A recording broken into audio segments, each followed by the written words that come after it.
Argentina কোনো পাত্তাই পায় নাই। আর্জেন্টিনা আজকে যা খেলেছে আমার মনে হয় যে আর্জেন্টিনার সমর্থকদের আর কথা বলা উচিত না। ভাই, রিয়ালিটি মাইনে নাও, মার্টিনেজের কারণে তারা বেঁচে গিয়েছে। অসাধারণ, অনবদ্য, নান্দনিক।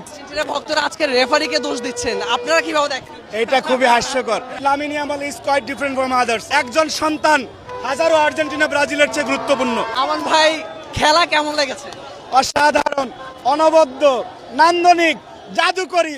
And Spain, they deserve this World Cup. And finally, they have won this World Cup. And Lamine Yamal আগামী পৃথিবী শাসন করবে ফুটবলে।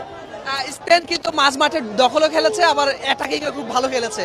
সেই ক্ষেত্রে আসলে আর্জেন্টিনাকে বিশ্ব চ্যাম্পিয়ন যেভাবে খেলে এসেছে সেভাবে আসলে করতে পারেনি। তো একেবারে from the very first moment of the match আপনি দেখবেন শেষ পর্যন্ত পূর্ণাঙ্গ নিয়ন্ত্রণ ছিল স্পেনের হাতে। এবং আমার মনে হয় বিশ্বকাপের সবচেয়ে ডমিনেটিং ম্যাচ ছিল এটা, যেখানে আর্জেন্টিনা কোনো পাত্তাই পায় নাই। এবং এখানে মোর দ্যান 3-0 জেতার কথা ছিল, কিন্তু তারা কোনোভাবে তাদের কিপারের কারণে, মার্টিনেজের কারণে তারা বেঁচে গিয়েছে। আমার কাছে মনে হয় যে 3-0 অথবা 4-0 হওয়ার কথা ছিল। মার্টিনেজকে কি বলবেন? Is absolutely different from others. সে যে ওয়ার্ল্ড কাপটা জিতছে আর্জেন্টিনা 2022-এ, সেটাও মার্টিনেজের অবদান ছিল। এবং এই আজকে সে যে মানব প্রাচীর হয়ে দাঁড়িয়েছে, যার কারণে গোলের ব্যবধান কম। আর না হলে মিডফিল্ডের পূর্ণাঙ্গ নিয়ন্ত্রণ ছিল স্পেনের কাছে, আপনার ডিফেন্ডিংয়ে পূর্ণাঙ্গ নিয়ন্ত্রণ ছিল স্পেনের কাছে, পুরো মাঠের নিয়ন্ত্রণ ছিল স্পেনের কাছে। ভক্তরা আজকে রেফারিকে দোষ দিচ্ছেন, আপনারা কিভাবে দেখেন? এটা খুবই হাস্যকর। আর্জেন্টিনা আজকে যা খেলেছে আমার মনে হয় যে আর্জেন্টিনার সমর্থকদের আর কথা বলা উচিত না। ভাই, রিয়ালিটি মাইনে নাও, বাসায় চলে যাও।